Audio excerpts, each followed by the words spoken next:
Great. Well, Barbara, I'm going to go ahead, and it looks like a lot of people are coming in now. I know we're going to have some people joining us as we go, but we want to get started because we have so much to give to you guys today. So we have brought back the 50 tips in 50 minutes, or I should say 50 marketing tips in 50 minutes. This is a session that we have done for years. So I was excited when Anya said, can you guys resurrect this? Now, Barbara and I had a little bit of fun going back and looking at our old tips, but it was surprising to see how many were actually relevant. They're not necessarily in the deck today, but it was a fun walk through to go and see what could be working now or how much has actually changed in marketing over these years. So with everything, for those of you that have not been to one of these sessions, there's going to be a lot that we go through. You may not be able to write everything down. Do not panic. We have a resources sheet at the end of this presentation, and we will post that with the video on the Channel Marketing Academy site. So we will have that. While Barbara is presenting and going through some of the tips, I'm going to try to answer as many questions as I can in the chat and in the Q&A. So if you have any questions, ask us. And of course, if we have time at the end, we will go through questions there as well. So I don't want to delay you. I know there's a lot to start getting through, Barbara, so I'll let you go ahead and get us kicked off. Great, Michelle. Thank you. And hello, everyone. Or good evening, good afternoon, good morning, depending on where you are.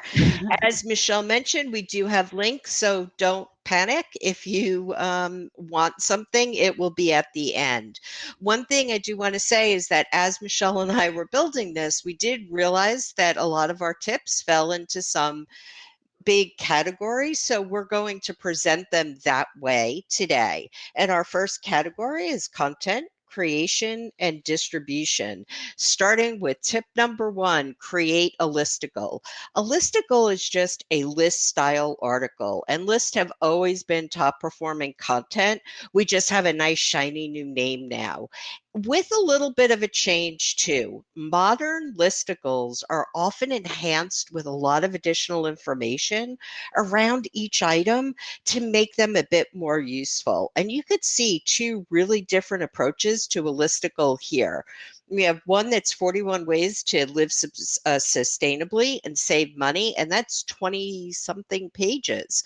But you'll see how they're presented, very short, really brief little pieces, versus what we see as maybe more typical is an infographic style listicle. But again, a tip with a little bit more content behind it. Next up, we have episodic content, and this is a regular planned event, and it's branded for a specific. It's branded and it's for a specific audience. So one example I can think of here would be a tech talk type show that brings your technical people on for maybe 30 minutes. Half tips and tricks and some Q&A could be one option. Or you could do an industry series and bring in some thought leaders from your own company as well as outside experts to talk about trends.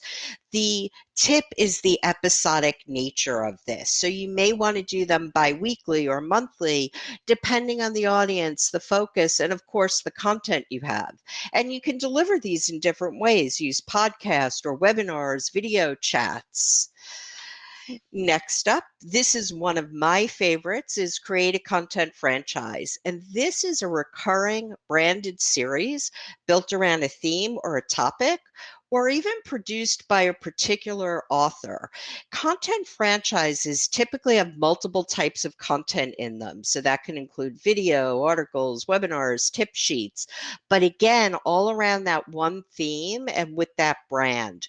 We created our own content franchise at TPMG called Marketing Matters. And it started with just a bunch of short videos, all under 10 minutes, just offering tips around different marketing topics. And then we expanded that into tip sheets. For us, the Marketing Matters brand really represents short, topic-specific educational tips and tricks. You can do this again around an industry, a target audience, or a franchise around a person. So a subject matter expert within your company, build it around their writings or their content, or of course around one of your executives. Original research and reports are among the top content pieces in B2B marketing. We've saw this in our survey. We've seen it in other surveys from Content Marketing Institute and from HubSpot. With this level of original content, when you create a survey, you also have the ability to repurpose into so many other pieces and really create a longer term multi-touch, multi-channel campaign. So consider creating a survey, maybe of your existing customers, and then publish a report with that data and then all the subsequent pieces for it. As an added tip here, we know surveys can be a heavy lift. Think about if there are other partners you might want to work with on this to get more responses and then ultimately more attention for the report. We all have boilerplate about us language that talks about what we can do for our clients. And you're likely using that across a lot of different directories, social media accounts, websites. It's so easy for this to get dated or out of sync. So once a year, recommend we review your boilerplate, edit it, and then update it everywhere. You can make this easier by creating an inventory with links of all the places that you're using the language. And every time you add boilerplate somewhere, add it to that. We've created a checklist to help you with this, and we'll make this available for you to download. And then you can do an inventory of all your own boilerplate. And we do have some tips for creating it as well. CoSchedule has a great free resource on the site that will help you do a quick analysis of any headline you input to give you feedback on things like the overall headline score, how many common words or power words you're using, and it can be a really good tool to test various versions of headlines. I found personally it can sometimes be easy when creating new content and think about all of us in this one ecosystem where there's a lot of overlap in what we're doing, that you may be unintentionally using content that you've read somewhere else because it really does mirror what you would say. So to avoid that kind of unintentional plagiarism, Grammarly, and some of you may be familiar with that just as a grammar checking tool, also has a great plagiarism checker, and you can copy in the text that you want to take a look at, and it will let you know if this is really being copied from anywhere else or if there's anywhere else where it's being used in that form. Annual content audits are a great thing to do. Creating an inventory of all your content by title, by audience, however you segment it. And then use that to determine what pieces maybe should be removed from circulation, where you might have gaps. Look at how popular the content is. So if you're getting a lot of likes on a blog or a lot of people downloading one particular piece, maybe you can update that. Maybe you can pull some additional content out of it. Don't forget to do the same for your sales materials and any templates you have, so collateral and PowerPoints that they may be using. And then provide an updated inventory to sales with locations to make sure that they're getting rid of the older stuff they may be using and bringing those new refresh pieces in. Curating content is a great way to keep your social media properties fed. We all do it. And it's one thing that you can do. It's also a great idea for finding new topics to write about. So maybe in a blog or a longer form piece of content. Now you can use Google Alerts, but I find they can get really overwhelming very fast, and then they end up in your deleted folder, or at least me. If I have too many emails, I hit delete on that. Feedly gives you a dashboard and then keeps all the articles that you flag in one place so that you're able to go back and look at them, share them when it's more appropriate, and go back and find ideas for your articles. Evergreen content is basically what it says: content that you can create now, put aside and have available for when you get super busy and don't have time. The types of things that make for really good evergreen content could be things like holiday post. If you have downtime in August, when a lot of us tend to be a little bit slower, think about your next 12 months. What's coming up? Company anniversaries, any major holidays. Write some posts, some blogs, and then just file them away. Also, tips and tricks. Talk to your support team and your consultants. What do they have in terms of tips and tricks that you might be able to write up now and then just slot into either your blog schedule or your social media calendar as you need it? Getting non-writers and all those great technical resources you have to create compelling content for marketing is a very heavy lift. So try interviewing your subject matter experts and record them too, and then create your content from those discussions. That can also be a great way to find more topics. They're going to tell you what they're hearing and seeing with your customers. If you work with an agency or a freelancer or external writers, those interviews can be an excellent way to get them up to speed a little bit more quickly and then allow them to do their magic with that basic content that you have. And you can consider, depending on how lively your subject matter experts are, maybe some of those that you're recording, maybe you want to record them on a video and you can share that, or maybe you want to just record it for a podcast. So you can use this in multiple ways. Nothing makes a reader's eyes glaze over faster than buzzwords and jargon. This was a word cloud that we created just of the ones that came top of mind for us. Some of these words are always going to make it into your copy. I can't imagine writing right now and not having cloud in there. But if you're using them too often and you have too many of them, you really think about needing to kind of weed them out a bit. You're selling to people, so you want to write the way you'd speak to them. We have an article on the top or the most overused buzzwords for 2020, but in creating this, when we Googled B2B buzzwords, we got so many articles. So really recommend you do that and keep these lists handy so that you're consciously thinking about not including them. Video is always popular content. I was just listening in on one of the panel sessions before, and they were talking about how important video is. And I think they mentioned that video was ranking number 3 in terms of most important content to create. LinkedIn is now prioritizing native video content, and that means basically just content that's uploaded directly to their platform versus a link to YouTube or any other video hosting site.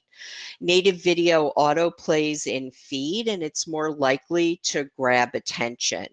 The same holds true for Facebook native videos, and Facebook will say that they get 10 times more shares than linked videos. So if you're going to create video, native video is the way to go. And you should create video. So let me say, when you create video, that's the way to go. Content posted on LinkedIn Publisher is a long form content. So that means 300 words, 400 words, 700 words. Think longer blogs. And it has advantages over posts, such as showing up more prominently on the feeds of your connections and followers. And because they're longer articles, it's a great way to demonstrate thought leadership, and it can really help you build credibility. And those articles can be found both in LinkedIn searches as well as off-site searches. And for people who will ask this question, can I post my blogs here? Absolutely. What we recommend, though, is that you don't just take all your blogs and move them to LinkedIn Publisher, but pull out the best of them, the ones that are really educational, and then bring those over to Publisher. There is one note here. As of now, companies can't post on Publisher. only individuals can post. So the key is to find that author within your company, could be your CEO or founder, and then give them the content to publish. You can also do this with your subject matter experts. Just make sure that you have a policy, because if someone does leave, that content stays with their LinkedIn profile. So you want to make sure that you really own the copyright in terms of being able to use that yourself. And if you're copying it from your blog, you certainly want to make sure that you own that and there's an agreement to that.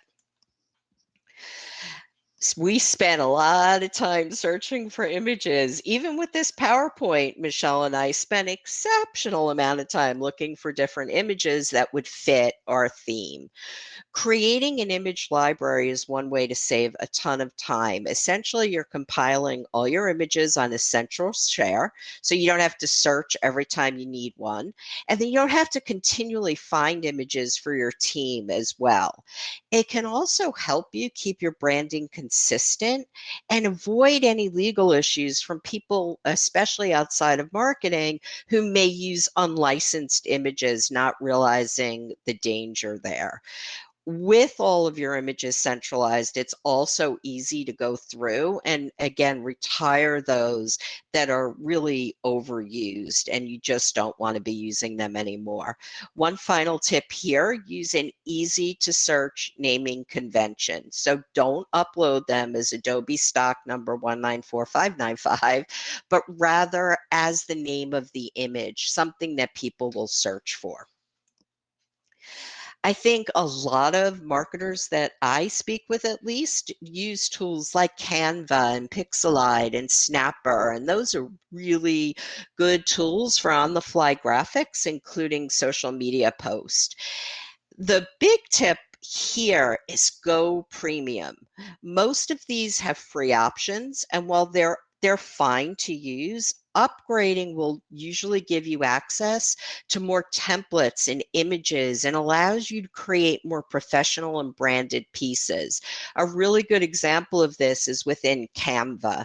A paid subscription gives you access to what they call a brand kit.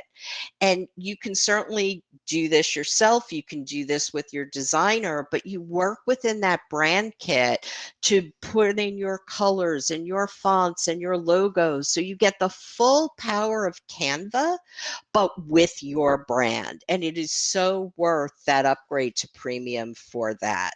So that's tip 16, which brings us to customer stories.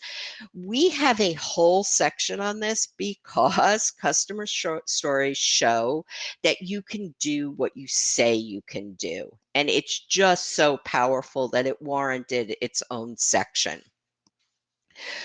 First tip around customer stories is to create quote cards. They're super easy and very effective, and they're visual, and visual content is powerful content. Just take a customer quote, add an image, and then share it on your website, on social media, in ebooks, in emails, wherever you have content. At one point, I knew a partner that created these and printed them for their office. They had brick and mortar. These are great ways to capture attention quickly and tell a customer story. If you have a few customer stories, and we hope you do, consider compiling them into a bigger piece, possibly an ebook. I have a couple examples here, one for Microsoft, and then one that just came from the Big Book of Experimentation by Optimansley. I did not pronounce that right. But bring all those case studies together, and you may have to do a little tweaking to have some consistency from one to the other, but add a cover, an introduction, and now you have a really compelling piece. Create different ones for different industries that you target, or for different groups of people that you might be targeting, different job functions. One way to share customer evidence, both visually and very powerfully, and that works really well with customers that won't share their info, won't do a case study for you, is a use case. It's just a visual representation of how your solution can help a customer. To make it more compelling, you can bring in real data points and ROI from actual customers because you're not sharing their information. Of course, infographics, always a popular form of content and a good way to tell a customer story. Again, visual and also very scannable, and two drivers of great content and more downloads. One really overlooked area for customer stories is email campaigns. So think about maybe pulling in a customer logo or an image along with a quote into your email campaigns. It really attracts attention. It brings people, people want to see what others in their industry are doing, how you help them. So it can be a very compelling way to get eyes, reads, and click-throughs on your emails. As people are starting to get back into their offices, we're seeing more and more marketers saying, maybe I think about direct mail a little bit now.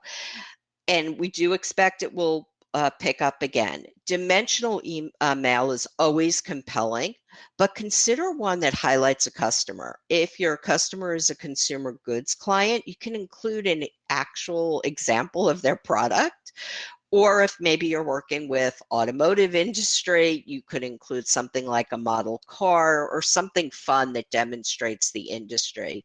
The important piece here is that you're telling the customer story. So you can include a case study or a short story card or something that goes with it. The idea is to build the entire piece around the customer. And with that, we're going to move into make connections. After a year of working remotely, online buyers are really looking to make real connections with companies they work with. And so the tips here are really about how to make some of those connections and bring more of the human touch into your marketing. Starting with really sharing your values. And there's a couple of different ways you can look at this. For one, you can talk about your company culture. How do you create a positive work environment? What are the things that are important to your company in terms of employees and customers? And then social responsibility. What are you doing? Do you have recycling programs or green goals for your company? Are you supporting local community efforts? Do you have a matching gift program, or do you give employees time off to work with local nonprofits? We often hear from our clients that they want to build their brand and they talk to us about brand awareness activities. A huge part of your brand is your company culture. And for smaller companies, focusing on that rather than, say, traditional brand marketing can be an easier lift, and it is a huge differentiator from your competitor or your competitors. But in order for that to really work, you need to pull what you're doing into your marketing, into your communication. So on your website, you may want to think about how you might weave some of these messages into emails. Maybe you can even send an annual Our Impact email to customers and even some prospects, particularly those that are really active in the pipeline. Share on social media what you're doing and what your employees are doing as well. Companies who empower employees to share content on LinkedIn can really increase their reach and engagement. There are a few things that you can do. You just need to think about what might work for you. So you can share a simple email, maybe each week, with links to the posts that you put up that week, and ask the different people in your company to click to like it, to comment, or to share. You may also want to do some direct distribution. So if you have a big event coming up, maybe you create some LinkedIn posts and some great images, send them to everybody within the company, and ask them to write a quick, short little post and to share that directly on their timeline. And another way you can potentially do this is through the LinkedIn Notify Employees option. So It's fairly new. I do like it. But it's somewhat limited. So you can only do it so many times in a week. It not always seen by people. They need to be on LinkedIn.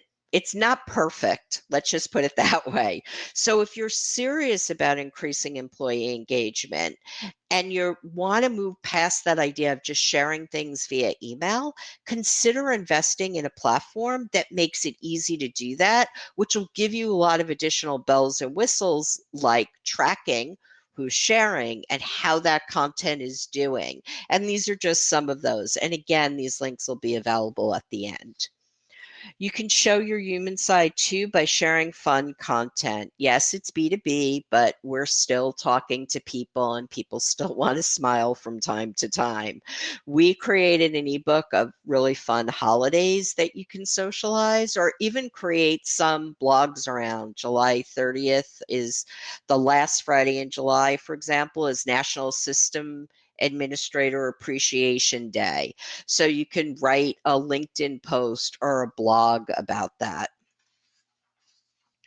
There's an old marketing book from around 2012. I'd be interested if anybody remembers this, called Get Slightly Famous. I still have my copy and it's certainly dated, but I keep referring back to it for the general principles. Its focus is find those opportunities that can showcase your expertise.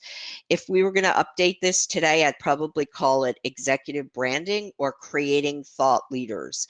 Everyone wants to do business with a person. So shining the spotlight on your president, CEO, even some of the technical leaders creates that personal connection. So think back to that content franchise, combining this, leveraging, making brand ambassadors with a content franchise.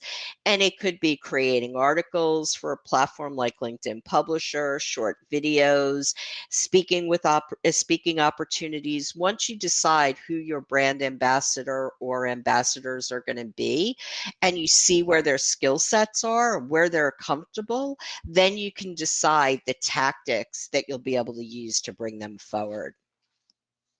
Next up, we're talking about tips in email, starting with tip 27. Some words just trigger spam filters. So we have a list of the top 100 spam triggers that you want to try and avoid in your subject lines. And as a follow-on to that one, you want to create great subject lines, and CoSchedule has another tool. Earlier we talked about headlines. Now we're talking about email subject line testers. This allows you to try different options of subject lines, and it will give you things like, is it too long? Do you have words that increase opens or words that decrease opens? I did a little test with this, and we have our technology marketing trends report. I put in free technology marketing trends 2020, typical subject line for something like this, but then said, hey, what if we just pull out 1 point from that and make it a question? And you'll see how it adjusted and the score rose.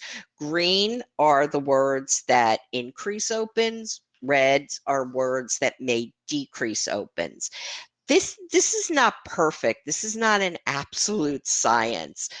What this really does, though, is make you focus and think about subject lines and take that little bit of extra time. So don't necessarily say, oh, I have to get a 95 on this, and if I don't, and I can't use these 6 words. It's really about using the tool to really make you very deliberate as you're creating your subject lines. The very best list that you can have, I'm sure this came up today, I'm sure it's come up on every training you've ever been on, is an opt-in list that you've built over time. If you use a purchase list with a traditional platform like MailChimp or Constant Contact, or with a marketing automation tool like Influence or HubSpot, you can get thrown off the platform. That's their terms of service. Even if you've used the list in the past, if it's not opt-in, that can still happen. If you must purchase a list, better to be safe with a tool like ClickBack. This tool was set up specifically for using purchase list. And if you go to their website, they even recognize that they're a precursor to marketing automation. So they will say, use us for purchase list. And as those people start to opt in and download your information and give you permission, you can move them into your marketing automation tool. Editing is always easier than creating. Look at all the campaigns you've run and consider whether you can refresh them and maybe put them back in market. If you do reuse campaigns, and particularly if you did an A/B test the first time, try some different images and subject lines when you go back into market with them. Really good emails is like a rabbit hole for me. Once I start looking, I just keep going. We all love it. Our writers use it, our designers look at it. It's basically a database of thousands of emails submitted by marketers like us, and it can provide great inspiration for your own email design. It is free, and they really don't sell anything. And the emails that they do send out are very helpful with additional ideas and tips. Your email needs to render properly and it needs to avoid spam filters. So tools like Email on Acid will run spam filter test and preview your campaign on all different clients as well as devices and see how they're going to look to the recipient. Love, love, love this tool. We were introduced to it by Influence, and it's basically an image personalization tool. It allows you to bring in an image and then personalize the image. And here you see Natalie Jackson represented as a name badge for a conference. And so this is a one-to-many email that went out through Influence, but was customized every single one of these images for the recipient. They have lots of different ways that you can use this, and it's just a really good way to kind of break through some of the email clutter that's out there.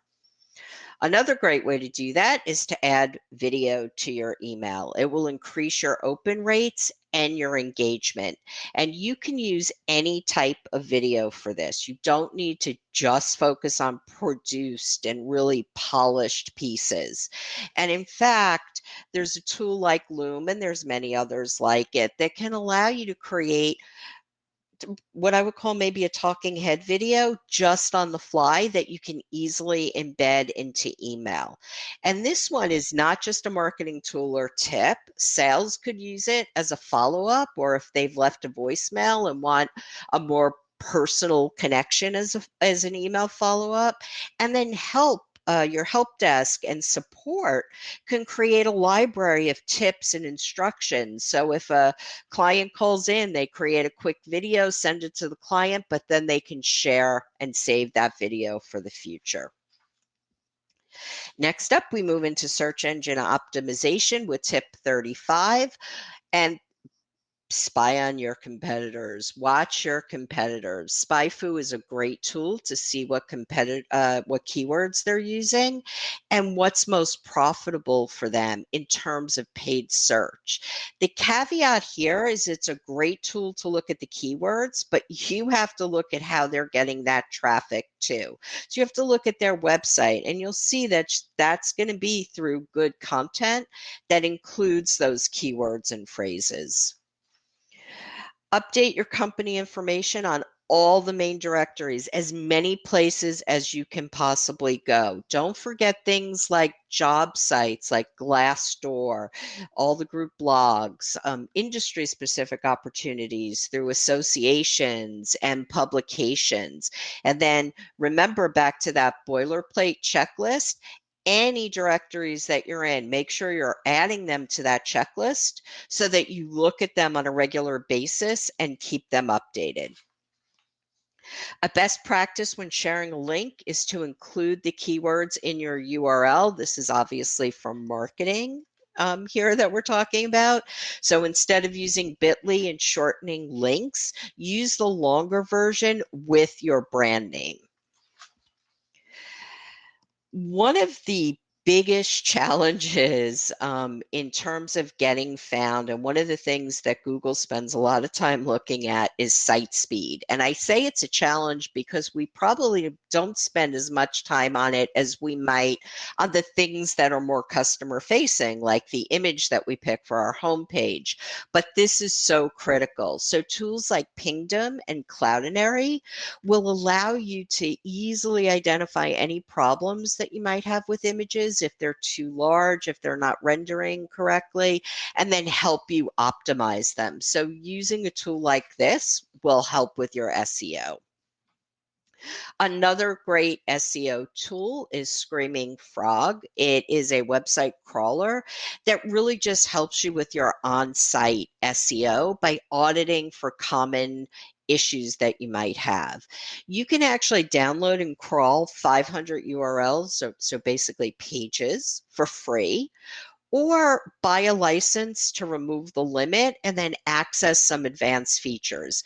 If you have been tasked with doing all of the SEO internally and you don't have an outside firm, definitely go for a license, because you're going to need all of the features. If you're working with an SEO company, then probably the free version will just help supplement and give you some insight into what's happening. Alt text is really just alternative text that's displayed with an image. It's backup text that just provides context about what your image is, and it's mostly for those that have images blocked or turned off by default. But another reason that it's super important is for visually impaired subscribers that may use a screen reader to get a description of images in an email. And of course, again, it's in our SEO section, so it's important for SEO. Moz has a great article on how to write alt text descriptions. I grabbed a little piece of it here so you can see that they're giving you really good examples of how to write this, but it's very comprehensive article. So we really recommend downloading it and checking that out. Super important, in the top 3 elements of on-site SEO is your web page or your title tags. They should be about 65 characters long.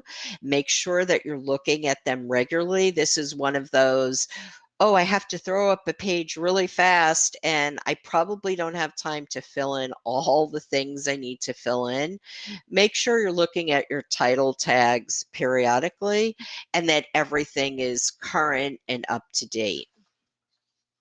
CSS stands for Cascading Style Sheets, and it really just describes how HTML elements should be displayed. As you work on your site, CSS can get a little messy, and that can hurt your search results. So there's a tool called Unused CSS that will just look at your site and identify issues that you may need to address. And now we're going to jump into general marketing, all the tips that didn't go into any of the other categories, but we really, really liked and wanted to share with you. Tip starting with number 43. If you do need to find an email of someone, or you have a smaller list and you're looking to append emails to it, then tools like Hunter, Lusha, and Uplead can be great resources. They all have reasonable pricing, usually by credits, and can be used in conjunction with LinkedIn as well. Also within the LinkedIn category is update your LinkedIn company cover at least annually, biannually, but at minimum annually, quarterly if you possibly can. This is prime real estate. Think about maybe using this for promotions. You see how Microsoft used it for Ignite. And we did a blog on this because we wanted to look at how different companies were using that prime real estate. And so there's some best practices and maybe something that'll give you some inspiration for what you can do. If you're creating a LinkedIn company cover, make sure you create a version of it for your employees. It can be very much the same, but know that there's a little bit of a difference in the sizing and the layout of a company banner versus an employee banner. It's just a function of where the picture goes and kind of the other information. So you can use the same imagery, but you may have to tweak it a little bit. So back to Canva, they'll help you do that if you're going to do it yourself. And it's going to be even easier if you do have that brand kit we mentioned. Also with LinkedIn, spend 15 minutes a day or even 5 or 15 a week, whatever you can do, but schedule it with LinkedIn. And what you want to do there, add it to your calendar so it's top of mind. Try not to hit snooze every time it comes up, but use that time to look at the recommended connections. And for those that are real and valuable, connect with them. Browse your feed and like and comment on a few posts every day. And then at least once a week, think about what you could add to your profile. Now, as a marketer, even better, bring this to everybody within your company. Encourage this behavior. Do a quick training. Remind people when you send them posts. Check in with LinkedIn. Do these things. The more people that engage on LinkedIn that are attached to your company, the higher your engagement and the better results you'll find. Having transcript for any videos you post is going to help you with organic search, and it helps with a lot of things actually, and it can take time to sit and transcribe. In fact, I find it to be very painful.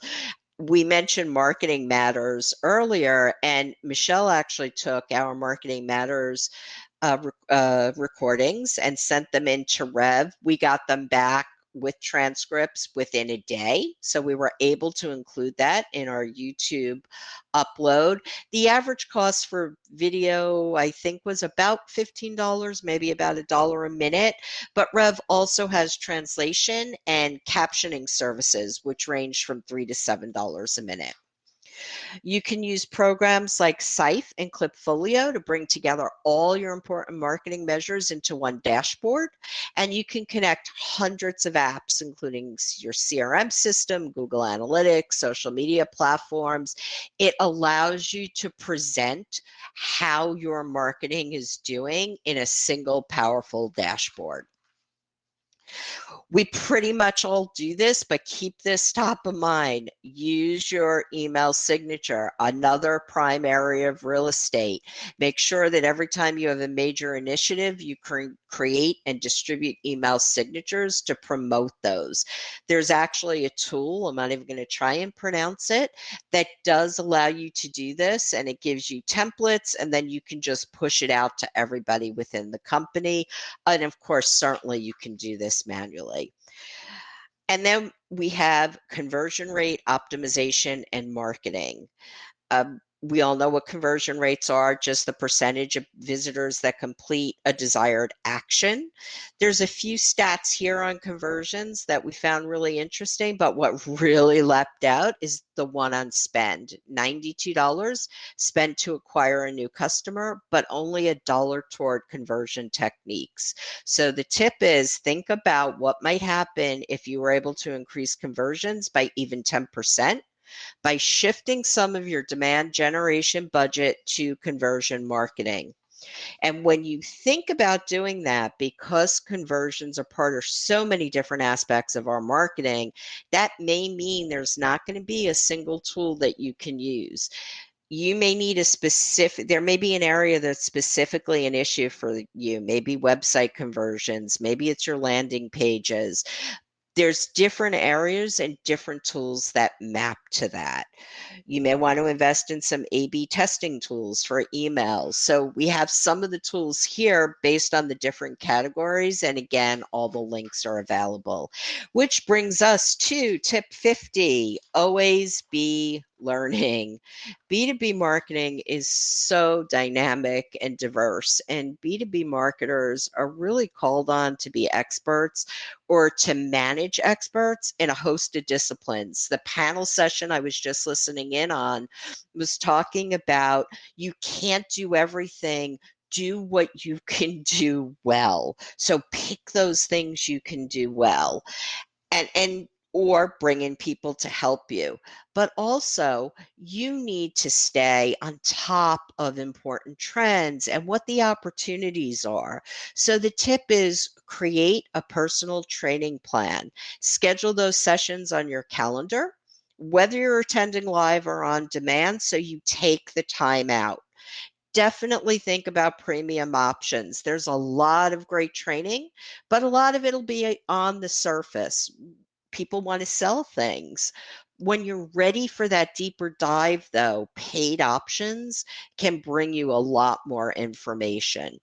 And then keep a list of short training options under 15 to 30 minutes that you can slot in when you have some downtime or just need a distraction.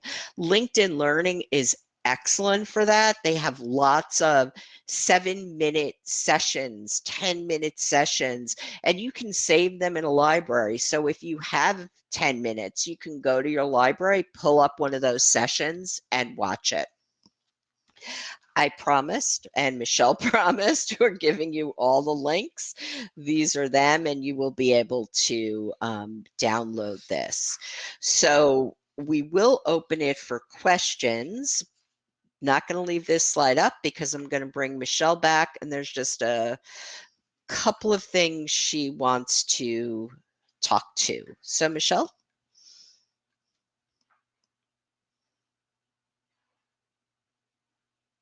Hello, Michelle.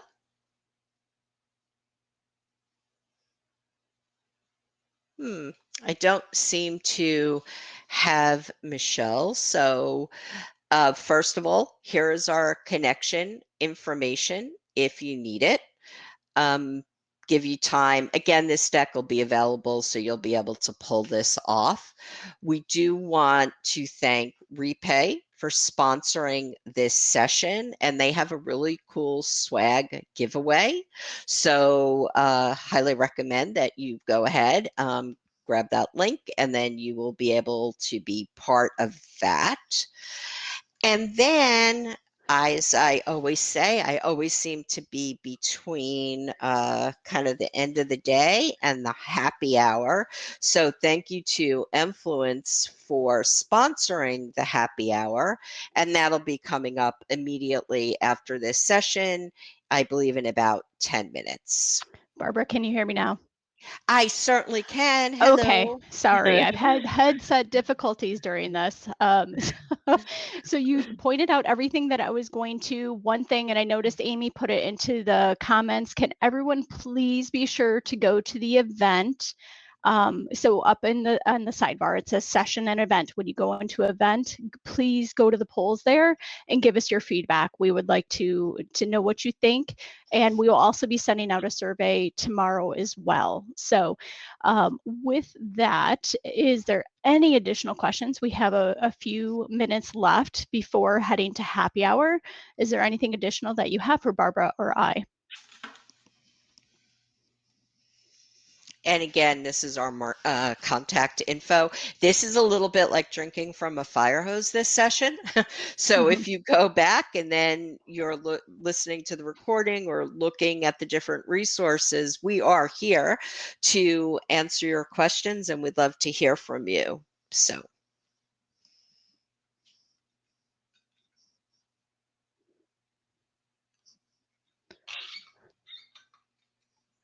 Great.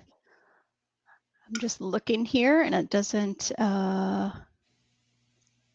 everybody is telling us amazing content, great session, Barbara, all these great resources and ideas. So let me look and see in the Q&A. Matt has asked, what do we think about time-stamping content, for example, with blog posts? Oh, that's a great question. I always get the questions that I'm like, really? Let me think about that. don't really have an answer to that. I'm interested in, I don't want to put her on the spot, but I know we have Cheryl. Is she still with us, Michelle? I I'm don't wondering if know. she has any thoughts on that. Or can we turn it back to all the amazing marketers on the call? Does anybody Yep, have I any see feedback on that? John has commented to timestamp. Mhm. Um, and then Natalie has said, I'm not a fan of when I get the great to meet you. I want to sell you XYZ thing. Let's see, Cheryl, had this question yesterday. So let's see what she types in. Cheryl Salazar is on our team as well.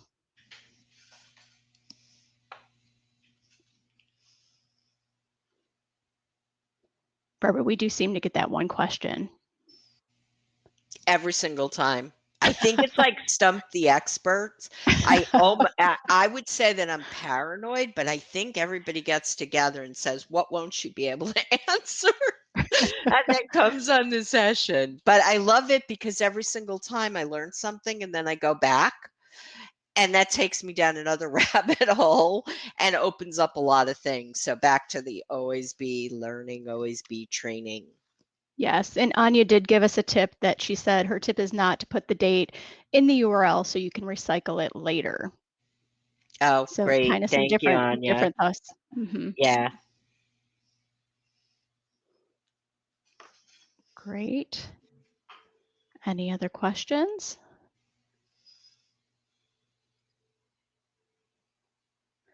Well, I'm not quite sure how we pulled this off. Oh, and Anya put on here to watch her session later on URL recycling. So within her session, if you did not see it, to go and watch the recording.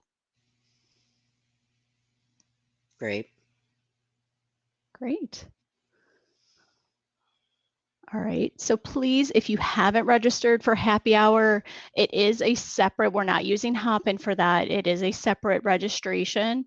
So please go to the URL that is on the screen and register, and that will be starting. We're gonna have some fun marketing trivia, and we're gonna have even some prizes for that. So get your drink ready and head on over to happy hour in just a few moments. Great. Great, I'm thanks gonna look everyone. this up. Thank you.